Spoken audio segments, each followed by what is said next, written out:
Didier, le Bao.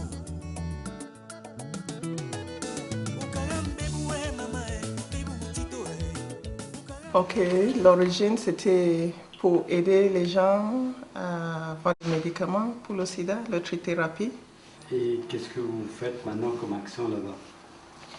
Ok, pour l'action, on aide des conséquences de sida. Il y a eu beaucoup d'orphelins. Il y a des gens qui sont, des jeunes surtout, qui ont perdu leurs parents, personne pour les payer des études ou les formations. Alors là, l'association essaie de continuer là où ils n'ont pas de parents pour payer des études, les mettre dans apprentissage, dans des métiers. Oui. Et pour d'autres, on aide dans des micro-business pour que et puis on les donne l'argent et puis bon, on les aide à faire une recherche de ce qu'ils peuvent faire comme marché. Oui. Et là, on les soutient, mais bon, dans tout ce qui est non périssable, si c'est alimentaire, et dans beaucoup d'autres choses, quoi, comme il y en a qui vendent du bois, non, alimentation non périssable. Non périssable. Oui. C'est aussi des femmes que vous aidez comme ça pour faire monter un commerce ou... C'est la famille, on peut dire, oui, c'est la famille. Parce qu'il y a dans certaines familles, on aide pour envoyer l'enfant à l'école. Dans d'autres, c'est soit la maman même qui a besoin de cette micro-business pour avoir un peu de revenu. Et pour les jeunes aussi, à être formés dans mécanique, mécanicien, oui, technique, dans toutes les professions qu'après ils peuvent trouver quelque chose. Vous avez une autre association, Patience, au Cameroun? Oui, on a une branche, je veux dire, oui, qui est sur le terrain, on a un bureau là-bas. On est aussi inscrit au registre de la préfecture là-bas.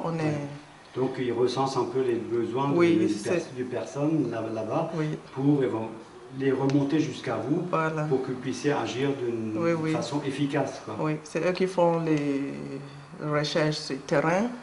Ils nous envoient le résultat ici avec les membres de Patience ici. Alors on décide quoi faire. Parce que comme on est petite et il y a beaucoup de demandes, c'est dommage qu'on doit choisir encore une fois de plus. Pensons que chacun est vraiment priority. C'est très très difficile. Et cette opération chaussures, là, ça s'est bien passé? Combien d'enfants ont eu des chaussures? Ok, combien d'enfants? Je ne sais pas exactement, mais on avait préparé le repas pour... On avait servi plus de 100 repas le jour-là.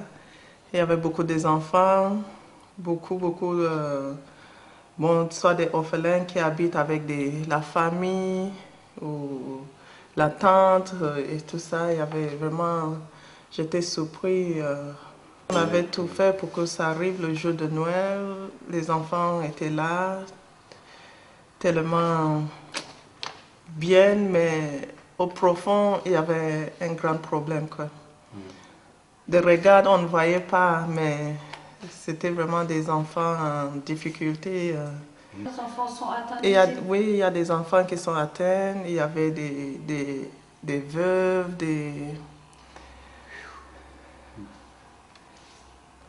Ça m'avait fait très... I don't know how to say it. Ce n'était pas facile de gérer ça. Mais si il y avait un centre où on les accueille bien préparés pour affronter la vie. Parce que c'est ça qui tue aussi beaucoup. Le fait de gérer ça toute seule dans les coins, c'est pas facile. Oui. Déjà physiquement, ils sont très faibles. Mentalement, c'est pareil. Mais s'ils viennent dans ce centre, ils vont être bien soutenus. Bon, c'est un grand projet. J'espère un jour que on pourrait faire ça parce que il manque beaucoup de soutien. Il manque l'argent? Oui, il manque l'argent parce que Déjà, il faut faire une maison assez propre, assez équipée pour tout ça. Mais quand un petit enfant rentre, retourne à la maison chez les grands-parents et mange ce qu'il récolte cette saison-là et rien de plus. Jamais, surtout petit déjeuner, quoi. Ça n'existe même pas. Normalement, c'est triste de toujours demander, parce qu'avant, on voulait les médicaments gratuits, on en a, et maintenant, on va au centre et tout, mais bon, c'est nécessaire, quoi. Et cette soirée a été, ma foi, une réussite. Oui. On a eu pas mal de gens qui étaient là, qui étaient contentes et qui voudraient qu'on le refasse. Et je les remercie beaucoup. Parce que malgré les difficultés qu'on a eues tout le long de l'année, il y a les gens qui sont restés là pour nous soutenir. Alors je leur dis merci parce que l'association Patience, ce n'est pas moi. Je suis juste un pont qu'on utilise pour traverser et retrouver les enfants là qui ont besoin. La ville d'où je viens, c'est comme Haguenau. On est tellement prêt à amener les gens qui veulent voir ce qu'on fait sur le terrain. Moi, j'habite ici. Je serais contente d'être le guide pour les amener voir l'action directe, ce que les soutiens est en train de faire sur place. Sur le terrain. Oui, et j'espère que un jour, on va faire des choses encore plus grandes.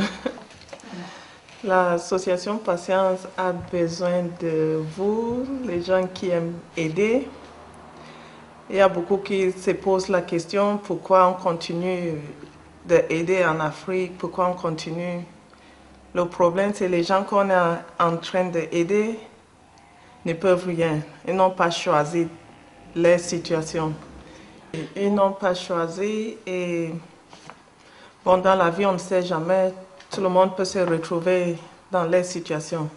Et on recherche des personnes, peut-être une marraine qui peut nous soutenir. Et l'opération Chaussures pour Noël qu'on avait fait l'année dernière, comme c'était un succès, c'est recommencer encore pour cette année. En décembre, j'étais là toute seule pour amener des kilos de chaussures.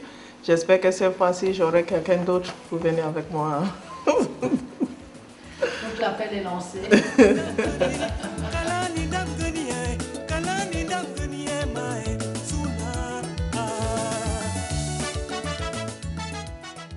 Le mont Cameroun culmine majestueusement à 4700 mètres. À ses pieds s'étend la savane, où ses habitants, dont le roi est lion, coulent une vie paisible. De nombreuses espèces d'animaux, connus et inconnus, y vivent en toute liberté dans le parc de Waza, réserve de biosphère classée par l'UNESCO. Le Cameroun a la réputation d'être une Afrique en miniature. Du nord au sud du pays, on passe du désert à la luxuriante forêt tropicale. Cette diversité se retrouve dans la faune et la flore et contribue pour une bonne part à la richesse du pays. Le Cameroun exporte ses matières premières, café, cacao, coton et bois exotiques, sans oublier les bananes et les ananas.